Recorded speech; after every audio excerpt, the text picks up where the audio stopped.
조선통신사, 신의를 통하는 사신이라는 뜻입니다. 원래는 태종 때부터 교류를 위해 있던 직책이었지만 임진왜란을 겪으면서 없어졌다가 임란 이후 일본의 요청으로 다시 재개되었죠. 조선통신사는 우리 역사에 여러 가지로 의미가 있습니다. 우선 조선과 일본이 국가 공식적으로 서로 대등한 위치에서 사신을 파견한 사례라는 것이 있고요. 국제정세에 한참 뒤떨어져 있던 조선이 임란 이후 명나라의 몰락, 후금의 성장, 일본의 재침략이라는 위기의식이 있던 상황에서 조선의 안위를 안정적으로 끌고 나가기 위한 시도였다는 점이 있죠. 또한 뒤쪽에서도 이야기가 나오겠지만 조선이 일본의 경제, 문화적으로 시간이 갈수록 뒤처질 수밖에 없었던 것도 조선통신사와 연관이 있기 때문입니다.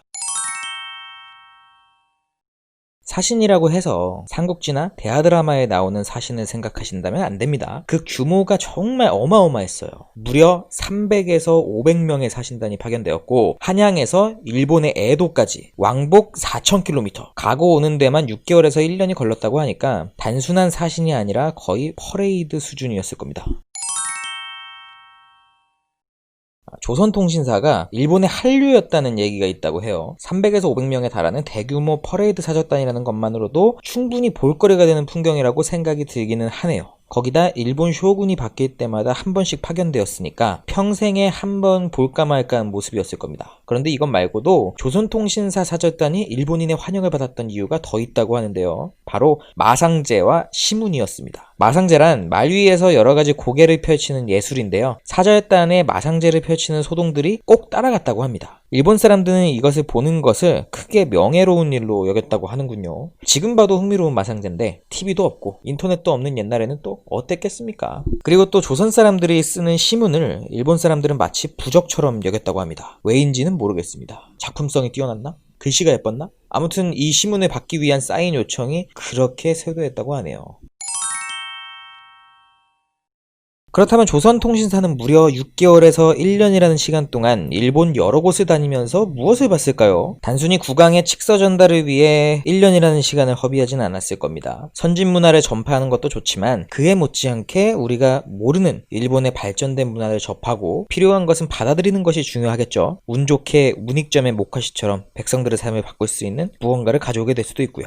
실제로 조선통신사는 일본 에도로 가는 길에 일본 내에서 가장 발달한 문물을 볼 수 있는 번성한 지역들을 지났습니다. 그러다 보니 일본이 우리에게 보여주고픈 백성들이 잘 사는 모습을 볼 수 있었겠죠. 그것은 실제로 사절단이 그렸던 그림에서도 잘 나타나 있습니다. 일본의 기름진 밭들과 배를 이어 만든 주교, 수차 등 여러가지 기록물만 보더라도 일본 백성들이 얼마나 풍요롭게 잘 살고 있었는지 알 수 있는데요.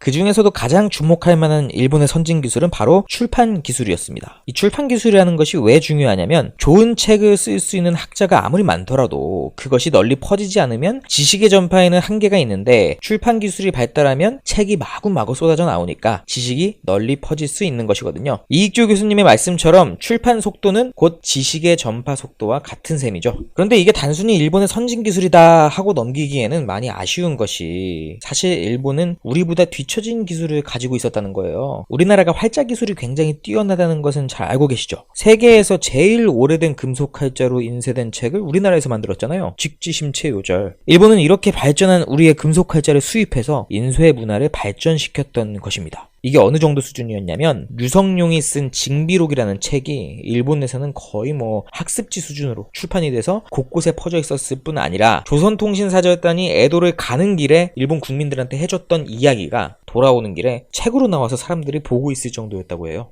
일본의 지식 전파 속도가 정말 어마어마했겠죠. 아쉽게도 이러한 사실로 볼 때 금속 활자 기술은 우리가 일본보다 압도적으로 앞서 있었지만 출판 문화는 100년이나 뒤져 있었다고 합니다. 다른 나라의 문화를 받아들여 체득하고 그것을 발전시켜 자신들의 문화로 만드는 일본의 능력은 사실 이제 시작이에요. 출판 기술 말고도 몇 개 더 있거든요. 그리고 이게 오늘 제가 이야기하고자 하는 진짜 주제이기도 합니다.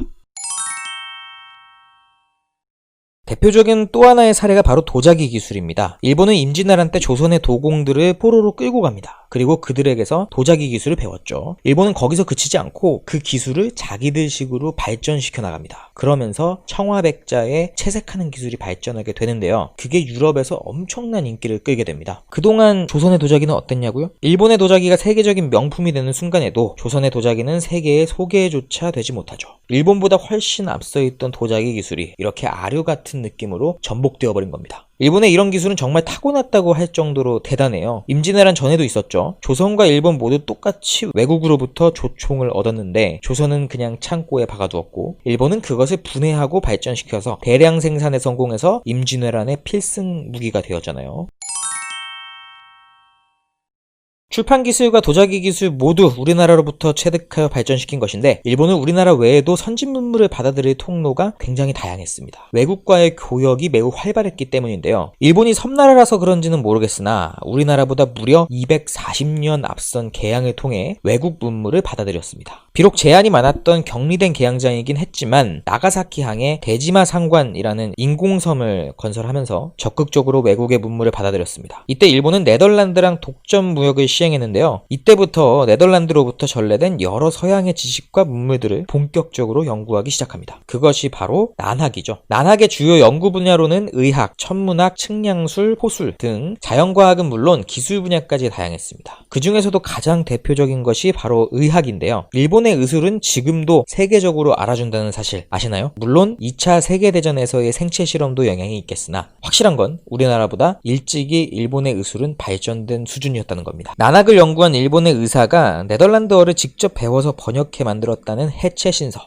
여기서 사용된 신경, 연골, 동맥이라는 표현들은 지금까지도 사용되는 의학 용어일 정도라고 하네요. 그저 부러울 뿐이죠. 그런데 글을 보시면서 이런 생각이 드는 분 계실 거예요. 우리는 직접 외국과 교역을 하지는 않았지만 그래도 일본과는 교류가 있었는데 이런 문물들을 안 들여왔나? 네, 합리적인 의문이죠. 안타깝게도 우리는 정말 안 들여왔습니다. 솔직히 말하면 못 들여오기도 했어요. 일본이 네덜란드랑 독점 무역을 하면서 조선해까지 문물이 전파되는 것을 철저히 차단했거든요. 그런데 그렇다고 할지라도 우리 내부적인 문제에 의해서 들여오지 않은 것도 있습니다. 바로 조선통신사의 업무 태만. 임진왜란 이후 200년간 파견된 조선통신사, 총 12번의 통신사가 파견되었는데 그들의 대부분은 일본 번성에 대한 인식은 가지고 있었으면서도 일본 기술에 대한 도입 의지는 없었던 것으로 보입니다. 이것은 1764년 조선통신사에 의해 작성된 해사일기에서도 잘 드러나고 있는데요. 이상한 복식의 이 나라가 어떻게 오래도록 부국강병을 유지하는지 이유를 모르겠다? 최소 6개월은 일본을 둘러보고 온 사람이 이유를 모르겠다니요. 발전된 마을의 모습을 보고 지나치게 치장이 사치스럽다고 하질 않나. 물론 다 그런 것은 아닙니다. 11번째 조선통신사였던 조엄이라는 분은 대마도에서 발견한 고구마를 조선에 들여와 백성들의 식량난을 해결했으며 그 외에도 다양한 문물을 도입하려고 노력했다고 하는데요. 그럼에도 다른 통신사들은 11번째 통신사가 가기 전까지 첫 번째에서 10번째 통신사들은 도대체 무엇을 했는가 말입니다. 참으로 안타깝습니다. 오늘의 주제 조선통신사 그리고 그들의 업무 태만. 우리의 선진 문물을 일본에 전파한다는 명목과 실제로 우리를 무한히 환영한 일본의 모습, 조선통신사는 어쩌면 거기에 도취되어 미래를 위해 본인이 해야 할 일은 제쳐뒀을지도 모릅니다. 눈으로 발견한 일본의 번성한 모습도 그들의 눈에는 그저 부정하고 싶은 사치의 모습으로 비춰졌을지도 모르죠. 하지만 결과를 알고 있는 지금에서 보자면 그것은 정말 미련하기 짝이 없는 행동이었네요. 많이 늦었지만 지금이라도 그들의 업무 태만을 지적하고 다시는 그런 실수가 반복되지 않도록 마음속에 기억해 놔야겠습니다. 안녕수 유튜브 역사저널 그날 리뷰는 여기까지입니다. 재밌게 보신 분들은 구독 버튼 눌러주시는 거 꼭 잊지 마시고요. 그럼 저는 다음에 또 유익한 영상으로 찾아뵙겠습니다. 감사합니다.